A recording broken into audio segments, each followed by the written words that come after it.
এইমাত্র মাওলানা বলতেছিল এই আয়াত যে আল্লাহ তাআলা বলছে 3 শ্রেণীর মানুষকে অনুসরণ করবেন না। আমি এই ওযু করতে করতে কদ্দু শুনছি, আমার এটা তবিয়ত, আলহামদুলিল্লাহ। চেষ্টা করি যে তোমার লোক কথাও কইছি, হে কি কইছে এটাও শুনছি। সেইটা বলছে এখন ওয়ালা তুতি মান আগফালনা কলবাহু আন যিকরিনা ওয়াত্তাবা হাওয়াহু ওয়া কানা আমরুহু ফুরুতা। সূরা কাহফের আয়াত। আল্লাহ তাআলা বলেন, হে নবী, 3টি বদ অভ্যাস যার, আপনি তার অনুসরণ করবেন না, তার সাথে চলবেন না, তার সঙ্গী হবেন না, এই ফালতু লোক। 1 নাম্বার হলো যার অন্তর আমি আল্লাহর স্মরণ থেকে গাফেল। 3 ঘন্টা তার লগে চললেন, 8 ঘন্টা তার লগে একসাথে উঠা বসা করলেন, নাফরমানের মুখ দিয়ে একটা বার আল্লাহর নাম আসলো না, এটা ফালতু লোক, একদম ফালতু। বেটা লাখ লাখ যুবক তোদেরকে শেষ করে দিছে বেটা, ওই অসভ্য বন্ধু নামের শয়তান। 10 ঘন্টা যেই নাফরমানের সাথে চলার পরেও ওই হাইওয়ানের মুখ দিয়ে একটা বার আল্লাহর নাম বলে। এরই মাঝে জোহরের আজান চলে গেছে, আসরের আজান চলে গেছে, মাগরিবের আজান হয়ে গেছে, এশার আজান হয়ে গেছে। বেঈমান একটাবার বলেও না, কিরে তুইও মুসলমান আমিও মুসলমান, নামাজ পড়তি না? এত বড় অসভ্যের সাথে চলতে নাই, এত বড় অসভ্যের সাথে চলতে নাই। যার অন্তর আল্লাহর স্মরণ থেকে গাফেল, যার কলিজায় আল্লাহর স্মরণ আছে, তার জবান দিয়া এমনিতেই আল্লাহর নাম বের। আমাদের খতিব সাহেব বর্তমান জাতীয় মসজিদ বাইতুল মুকাররমের যিনি খতিব, সারা পৃথিবী বিখ্যাত আলেম। ওই আমরা তো যারা ওয়াইজ বক্তা, তারা তো মানছে এগুলার রেডিমেড টাইটেল বানায়, আন্তর্জাতিক খ্যাতি সম্পন্ন মুফাসসিরে কোরআন, যমুনা ব্রিজ, তারপরে ভৈরবের ফুল, সিমেন্টের বস্তা। কইতে কইতে হুজুর কই, বক্তা কই, টাইটেল কই, উড়ে এলাইছে আরে সোজা কথা। এগুলো অধিকাংশই ধোঁকা, কিন্তু উনি বাস্তবিক অর্থেই পৃথিবী বিখ্যাত আলেম। আমার বাংলাদেশ ওনাকে যে পরিমাণ চিনে, বিশ্বাস করেন গোটা আরব তার চাইতে 100 গুণ বেশি ওনাকে চিনে। উনি আরবের সমস্ত আলেমদের কাছে সমাদৃত একজন আলেম। আরবের ইউনিভার্সিটিতে ওনার কিতাব, লিখিত আরবি কিতাব পড়ানো হয়, মোতালা হয়, গবেষণা হয়। এই বর্তমান যিনি খতিব সাহেব, এই সহজ সরল এই মানুষটি আমাদের কুমিল্লার গর্ব, মনোহরগঞ্জের সন্তান। আলহামদুলিল্লাহ, আলহামদুলিল্লাহ। এমন সোনার মানুষ, এমন আলোকিত মানুষ। তো এরকম বরকতময় একজন ব্যক্তিত্ব তিনি হযরত মাওলানা আব্দুল মালেক সাহেব। অনেকবার নিজের জীবনে এই কথাটা, যে আমি যে কথার প্রসঙ্গে বলতেছিলাম, হুজুরকে আমি অনেক দেখছি, বয়ান শুনছি। এই মনে করেন বসে আমি কুমিল্লা খিদমা হসপিটালে হুজুরকে দেখছি, ওয়াজ ছাড়াও এমনি, মানে ওনার আব্বা অসুস্থ ছিলেন, উনিও বড় আলেম ছিলেন। তো ওনার আব্বা দেখতে আসছে, হসপিটালে বসা আব্বার শুশ্রূষা, আমরাও বসছি। আবার মাহফিলে দেখছি, ওয়াজে দেখছি, ওনার এক দবিয়ত দেখছি যে কথা বলতেছে বলতেছে, স্বাভাবিক কথা হোক আর ওয়াজ হোক, হঠাৎ 4 মিনিট 5 মিনিট 3 মিনিট পর পর একটু থেমে যায়, থাইমা আবার নিজে নিজে বলে লা ইলাহা ইল্লাল্লাহ, লা ইলাহা। 2-3 বার লা ইলাহা ইল্লাল্লাহ পরে আবার ওয়াজ করে। মনে হয় যেন এইটা দিয়ে উনি নিঃশ্বাস ফেলে, জিকির দিয়ে দম ফেলে, জিকির দিয়ে।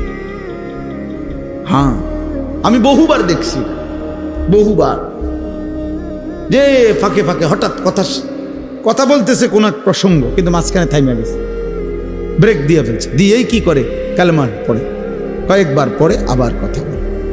আবার হসপিটালেও দেখছি, ওই সময় তো ওয়াজ করে না, মানে ওনার আব্বারে দেখতে আসছে, এইখানেও এই তবিয়ত। তাহলে 24 ঘন্টা যার জিন্দিগি আল্লাহ তাআলার জিকির মহব্বত তার কলিজার মধ্যে, আল্লাহ তাআলা বলছেন তার সাথে চলবে। ওয়াত্তাবা হাওয়াহু, যে তার মনের চাহিদার অনুসরণ করে, তার মনে যা চায় তাই করে, তাই চলে, আল্লাহ বলেন এমন নাফরমানের সাথে চলবেন না, এটা একদম ফালতু। ওয়া কানা আমরুহু ফুরুতা, আর যার প্রত্যেক কাজই সীমা লঙ্ঘন, যাই করে আল্লাহর নাফরমানি শুধু করে না, বরং সীমা লঙ্ঘন করে। চুরি, ডাকাতি, সিনা, ব্যভিচার, মদ, জুয়া, সুদ, ঘুষ, হারামের উপরে অহংকার করে, সীমা লঙ্ঘন করে, অতিরঞ্জিত করে, কোন রকমের লজ্জা শরমের বালাই নাই, লজ্জা শরমের বালাই নাই। আমার বাপ বহু গুনাহ, বহু পাপ তো আগে এক সময় ছিল, সব সময় ছিল, কিন্তু মানুষের মধ্যে কিছুটা লজ্জিত একটা ভাব ছিল। আজ ছেলেদের অসভ্যতা, মেয়েদের বেহায়াপনা, মনে হয় না এদের কোনো মা আছে, বাবা আছে, এদের কোনো সমাজ আছে। এরা মহল্লার কাউকে কোনো পরোয়া করে, কাউকে কোনো ন্যূনতম সম্মান করে, একটু হলেও সামান্য লজ্জিত বিব্রত হয় এমনও নাই। এমন লাখ লাখ ছেলে পেলের চলাফেরা দেখলে বুঝাই যায় তার কোনো মা নাই, বাপ নাই, পরিবার নাই, সমাজ নাই, তার কোনো আল্লাহ নাই, খোদা নাই, রাসূল নাই, কিচ্ছু নাই, কিচ্ছু নাই।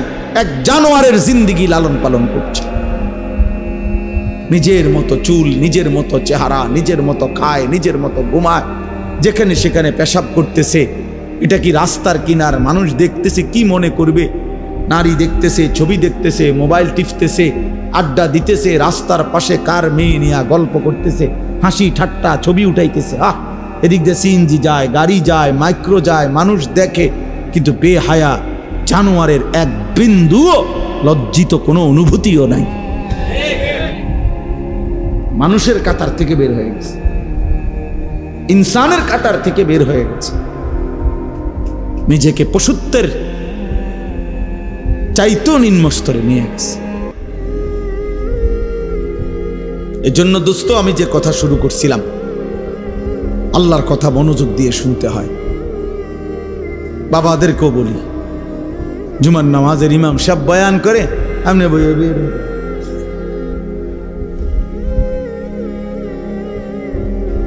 জিমা বইয়া বইয়া জিমা, বড়শি দিয়া মাছ ধরে।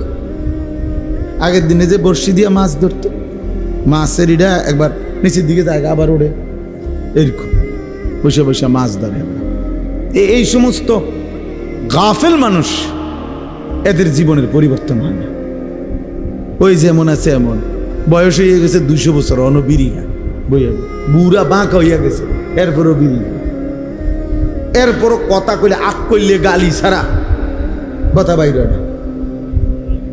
হ্যাঁ, টেলিভিশন না দেখলে রাতের ঘুম হয় না, অথচ বয়স হয়ে গেছে। হায়া হবে কখন? লজ্জা হবে কখন? আল্লাহ নবী সাল্লাল্লাহু আলাইহি ওয়াসাল্লাম বলেন, 1.25 লক্ষ নবীদের, সমস্ত নবীদের আমলে আসমানি এই সিদ্ধান্ত আল্লাহ পাকের পক্ষ থেকে, সব নবীদের আমলে এই ওয়াহী ছিল। মানে এই কথাটা যেটা আমি কইতেছি, নবীজি সাল্লাল্লাহু আলাইহি ওয়াসাল্লাম বলছেন, আল্লাহ তাআলা সমস্ত নবীদের আমলে এই কথাটার ওয়াহী ছিল। এটা এই সিদ্ধান্ত ছিল যে ইজা লাম তাস্তাহি ফাসনা মা শি'তা। এই কথাইটা সকল আসমানি ওয়াহীতে, সব যুগের কথাইটা, যে যার হায়া নাই সে যা ইচ্ছা তাই করে,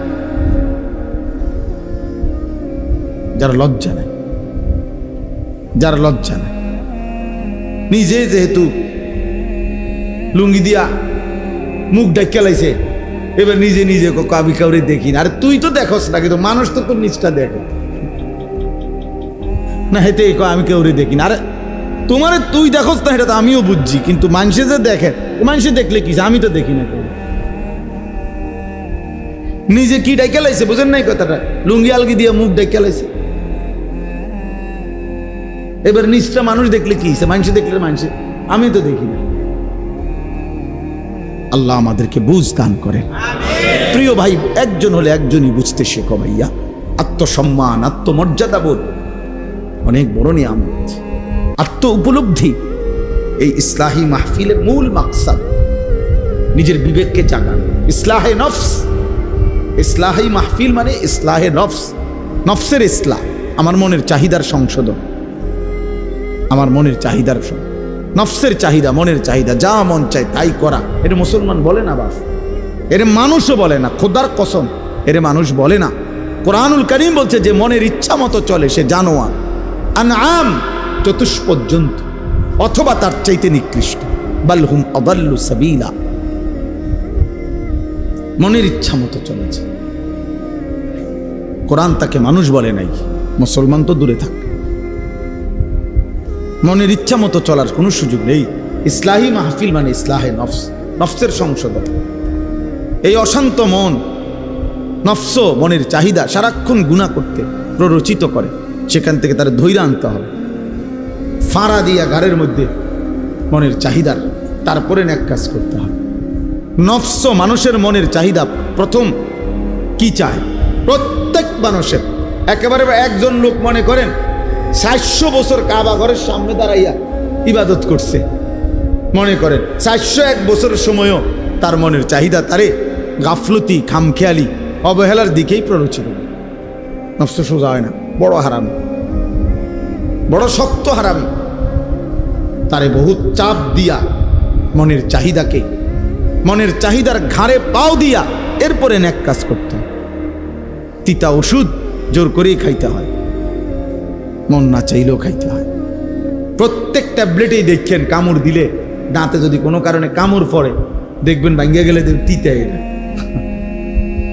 উপরের লেভেলটা শুধু একটু কি অন্যরকম আর, কিন্তু নাই তো ভিতরটা কি তিতাই, ঔষধ তিতাই হয়। এই জন্য মনের চাহিদা বড় খতরনাক।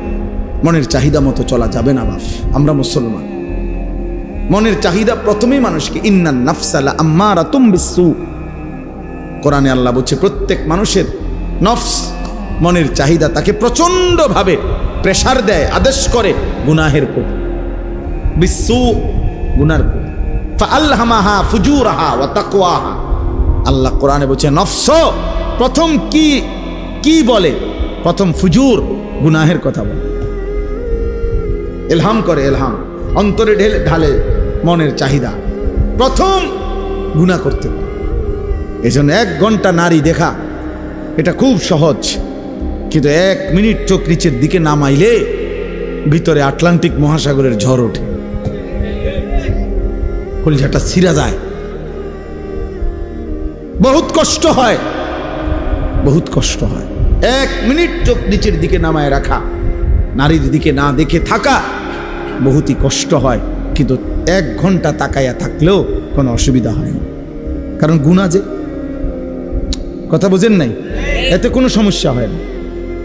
গুনাহ যে, নফস তো এটাই চায়, কিন্তু চোখটা নামাই লাইলে তো নফসের ব্যতিক্রম, তো নফস তখন ভিতরে তোলপাড় শুরু করে, সাগরের ঢেউর মতো তোলপাড় শুরু করে।